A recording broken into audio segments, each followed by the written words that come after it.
भला भगवान जो अनिर्वचनीय है, उनके आनंद का कैसे वर्णन किया जा सकता है?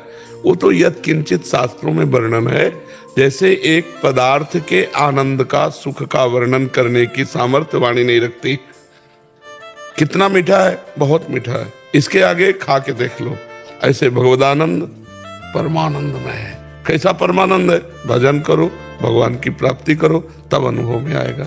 हम कहते हैं कि हम आपसे प्रेम करते हैं, आपको उठा करके भगवान तक पहुंचाने के लिए प्रेम करते हैं। आपको हमें जरूरत पड़े बोलने की क्या जरूरत, हमें जरूरत पड़े तो हम अपने प्राण आपको समर्पित कर सकते हैं। आप चलो, भगवान की तरफ चलो। हर कष्ट की स्थिति में भी चल करके आना, आपसे बात करना, आपसे मिलना। और कौन सा स्वार्थ है आप बताओ? बोलो, आप कैसे परम पद को प्राप्त होंगे, हमारी बात कैसे मानेंगे? प्यार का मतलब होता है आपको सुख पहुंचाना, आपसे सुख लेना, वो धंधा है, प्यार नहीं है। प्रियाजू के चरणों का आश्रय लेना।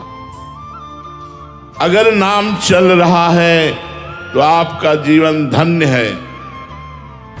गुरु की शरण में होकर के गुरु मुख से निकला हुआ नाम और मंत्र जो जपते हैं, वो इसी जन्म में समस्त दुख और विपत्तियों से मुक्त होकर प्रियालाल को प्राप्त होते हैं। यही हमारे जीवन का लक्ष्य है, प्रियालाल की प्राप्ति। तो संसार से पूछ रहे हो, मन संसार ही है क्यों?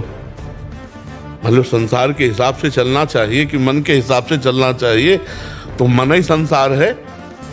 संसार के हिसाब से चल रहे हो, आत्मा के हिसाब से थोड़ी चल रहे हो। आत्मा के हिसाब से तो चलने नहीं होता हो। तो एक अव्यक्त सर्व जगह व्याप्त सच्चिदानंद, उसे आत्मा कहते हैं। आत्मा का मतलब क्या समझते हो? मन। हमें लगता है मन ही समझते हो है? मन आत्मा का संबोधन कर रहे हो, लेकिन आत्मा को जानते तो हो नहीं। बड़े किससे हुए? बड़े के हो जाने। सबसे बड़े कौन है? कृष्ण जी। किशन जी, उनके हम चेला हैं, इसीलिए बड़े हो गए। किशन जी हमारे गुरु है, इसीलिए हो गए। बड़े के हो जाओ तो बड़े हो जाओ। लोहा फुटपाथ में पड़ा, पैरों के नीचे ठोकरे खा रहा था। पारसमणि ने छू दिया तो सोना बनकर देवताओं के मुकुट में लग गया जाके। तो ये लोहे की महिमा थोड़ी है, ये तो पारसमणि की महिमा है, जो उस लोहे को छू दिया। ऐसे ही हम एक संसारी जीव अनंत जन्मों से भटक रहे थे, भगवान ने कृपा की, अपने शरण में ले लिया। बस इतने बड़े भगवान, उन्होंने हमें अपना लिया। बस इसी बात की बड़ाई है, और किस बात की बड़ाई है? महाराज जी, इस संसार में असमानता क्यों रखी गई है? महाराज जी, किसी को बहुत बुद्धि बल और धन अधिक दिया गया है, किसी को कम दिया गया है। कोई जानवर इतने नहीं, जो भगवान ने दिया है वो समान दिया है। जो आपने कर्म किए हैं उसका फल आसमान है। योग्यता, कर्म की योग्यता। आपका कर्म है, आप धनी हैं, आपका कर्म है, आप निर्धन हैं।